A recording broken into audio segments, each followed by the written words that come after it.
I've heard that before. One thing people tell us, and one thing we've noticed with romance scammers, is there are several sayings that we hear over and over again during the course of speaking with them. When you are voice chatting to a possible romance scammer who's using a fake profile, they often will tell you that, quote, age is just a number, or that they don't believe in age. They will often tell you not to stress, or they don't want you to stress. They say this even when the situation is not stressful. Many times we've heard them saying, I hope you are not stressed. I don't want you to be stressed. Please don't stress, dear.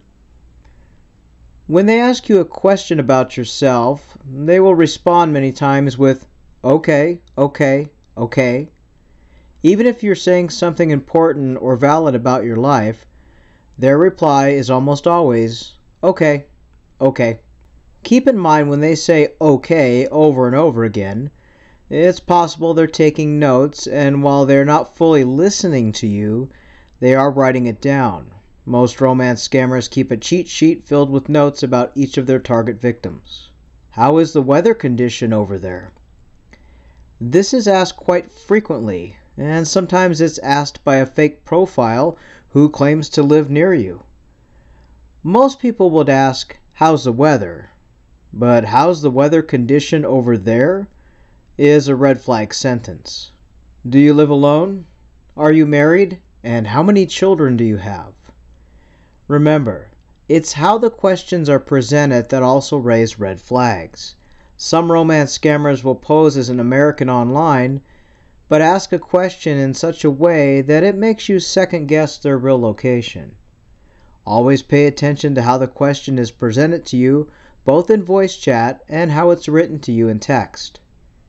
This needs to be said, as I see a lot of people commenting about the whole widow-widower thing. Most romance scammers who use fake profiles will always claim to be a widow, with the exception of a handful who claim their wife ran off with their best friend. However, most choose to claim their wife passed away from cancer, a car crash, or some other horribly sad and tragic event. It's almost always, though, a health issue. The issue lies in the fact that they always say that their fake profile, who is always male, is a widow. A widow is a woman who has lost a spouse by death. A widower is a man who has lost a spouse by death. Romance scammers, however, don't seem to know the difference, and all of them claim to be widows. It's a red flag to look out for, especially if you're chatting to a man who claims he is a widow.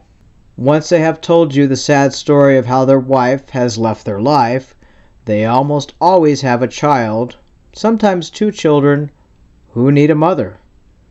Romance scammers are quick to make you the mother of their child. Some will even have you email their so-called child, and the child almost always either has a birthday right around the corner and needs a gift, or the child is at a boarding school and they need a gift card for their phone. The scammer will push you to be in the child's life and be the child's new mother. Remember, normal people don't do this, especially when they first meet a prospective romantic partner online. The child is usually the last to be introduced to a new partner of their parent. Their online dating format hasn't changed much in a decade. They still ask the same questions, present to you the same scenario, and the same stories. However, there are red flags such as the ones mentioned above that can help you determine if you're chatting to a genuine person or a romance scammer in disguise.